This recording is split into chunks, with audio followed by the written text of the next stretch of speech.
सत श्री अकाल, नमस्ते, आदाब। मेरा नाम है सुरेंद्र और कनाडा पंजाबी मीडिया के शो कौन बनेगा टोरंटो का अगला मेयर, इसमें आज हम बात कर रहे हैं लीडिंग 7 कैंडिडेट्स में से एक की।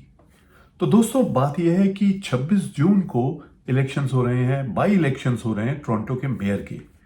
तो दरअसल ये इलेक्शन एक्चुअली हुए थे अक्टूबर 2022 में, जब जॉन टोरी यहाँ के मेयर चुने गए थे, लेकिन किसी कंट्रोवर्सी के चलते 17 फरवरी को उन्होंने रिजाइन कर दिया था और उनके इस रेजिग्नेशन के बाद ही ये बाई इलेक्शंस करवाने पड़ रहे हैं। तो अर्ली वोटिंग की अपॉर्चुनिटीज पहले दी जा चुकी हैं और अब 26 जून को फाइनल वोटिंग होनी है। तो इसमें गौरतलब बात यह है कि जो मेयर है, टोरंटो का मेयर है, उसका जो टेन्योर है, उसकी टर्म 4 साल की होती है। लेकिन चूंकि ये ऑलरेडी 2022 से शुरू हो चुकी है, तो अभी तकरीबन 3.25 साल, एक्चुअली 3 साल 4 महीने और कुछ दिन का टर्म अभी बाकी रहेगी, जो अगले मेयर चुने जाएंगे।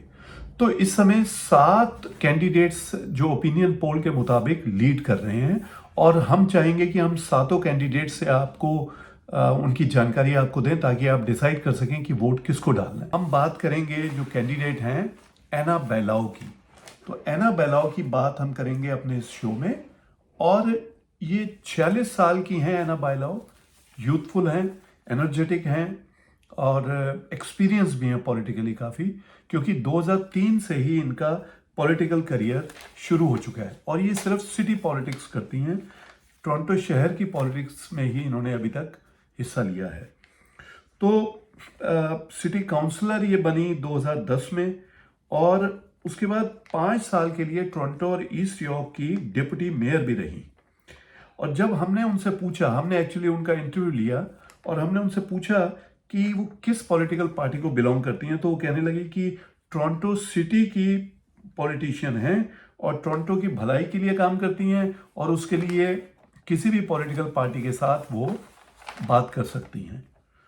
तो उनकी ओरिएंटेशन क्या है? सेंट्रिस्ट टाइप की हैं, यानी कि ना तो कंजर्वेटिव की तरह बिल्कुल राइटिस्ट हैं और ना ही एनडीपी की तरह लेफ्टिस्ट अप्रोच वाली हैं।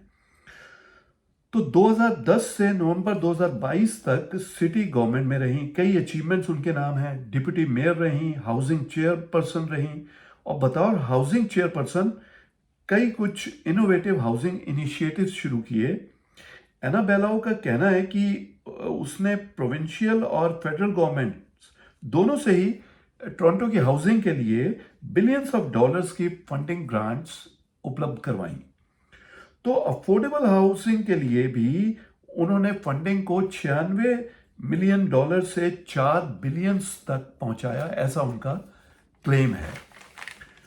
एना बेलाओ किसी भी मेजर पॉलिटिकल पार्टी के साथ नहीं जुड़ी, जैसा कि मैंने पहले भी आपको बताया, और वो ये कहती हैं कि वो टोरंटो रेजिडेंट्स के वेलफेयर के लिए काम करेंगी, ना किसी पार्टी की अपोजिशन और ना ही किसी को फॉलो करने के लिए सिटी गवर्नमेंट की एनर्जी को वेस्ट करेंगी। इसमें उनका हिडन इशारा ये था कि कई पॉलिटिशियंस अपनी मेजर जो फॉलोइंग है पॉलिटिकल पार्टी की, उसको फॉलो करने के चक्कर में सिटी गवर्नमेंट में कई प्रॉब्लम्स क्रिएट कर सकते हैं।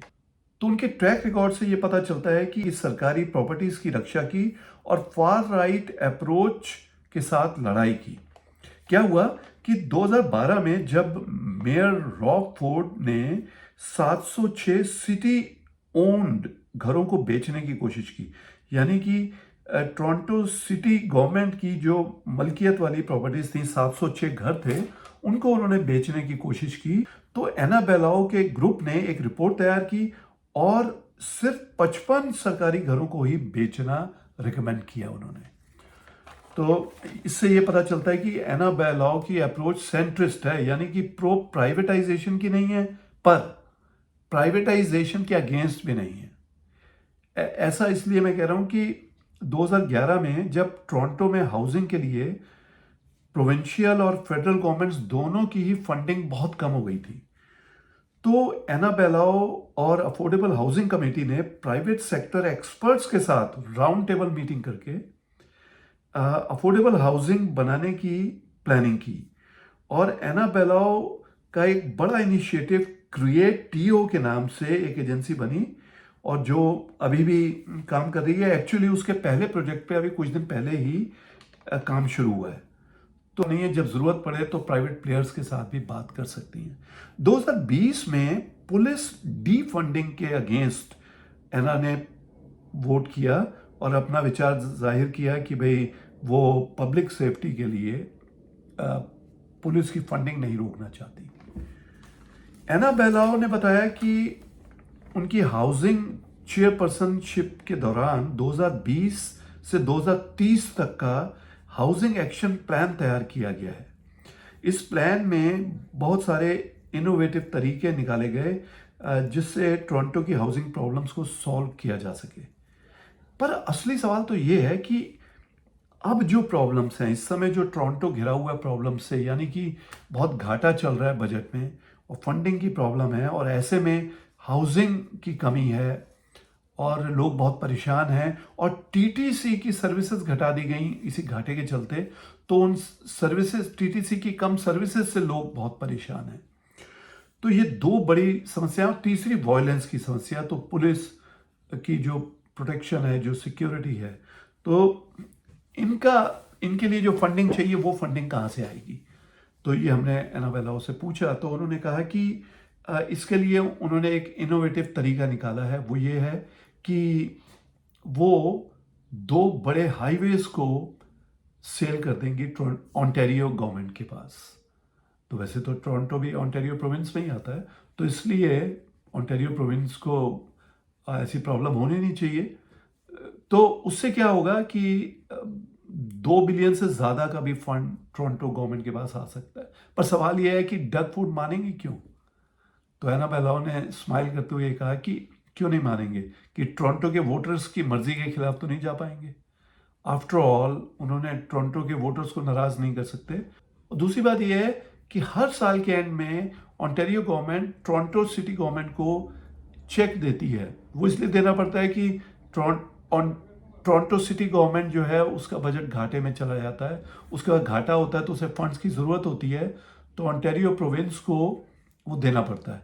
लेकिन अगर टोरंटो सिटी गवर्नमेंट के पास भरपूर पैसे होंगे तो फिर उसे हर साल के एंड में वो चेक की ज़रूरत नहीं पड़ेगी।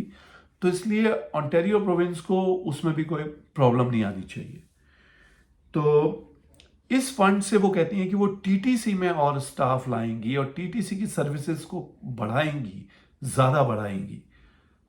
प्लस जो वायलेंस है तो पुलिस के थ्रू उस वायलेंस को कंट्रोल करना चाहेंगी और अफोर्डेबल हाउसिंग में इन्वेस्टमेंट लाएंगी फेडरल और प्रोविंशियल गवर्नमेंट से। तो इस तरह से उनका कहना है कि उनके पास प्लान्स हैं। अब ये जो 2 हाईवेज हैं उन्होंने बताया, ये हैं गार्डिनर और डीवीपी यानी कि डॉन वैली पार्क। इसके अलावा एना बेलाओ प्रॉपर्टी टैक्सेस को ज़्यादा बढ़ाने के हक में नहीं है और वो कहती हैं कि इन्फ्लेशन के नीचे ही रखेंगी वो प्रॉपर्टी टैक्सेस को, ऐसा उनका क्लेम है। सीनियर्स के लिए ज़्यादा सर्विसेज यानी कि सर्विसेज में इंप्रूवमेंट, बेहतर recreational activities for all, women और जेंडर एडवर्स लोगों के लिए रेंटल असिस्टेंस जैसे प्रॉमिस भी एना बेलाओ ने किए हैं। और उनका यह भी कहना है कि किसी डेवलपमेंटल प्रोजेक्ट के लिए अगर रेंटल अपार्टमेंट्स को गिराने की बात आती है तो उसको रोकने के लिए वो टेम्परेरी फ्रीज लाएंगी। तो इस तरह के क्लेम्स एना बेलाओ ने किए, प्रॉमिसेस किए। उनका ट्रैक रिकॉर्ड हमने आपको बताया कि वो सिटी गवर्नमेंट में रह के टोरंटो के लिए क्या क्या कर चुकी हैं। तो इसके साथ ही आप इजाज़त दीजिए अपने दोस्त सुरेंद्रा को। अगले एपिसोड में दूसरे कैंडिडेट को लेकर फिर बात करेंगे आपसे। Thank you.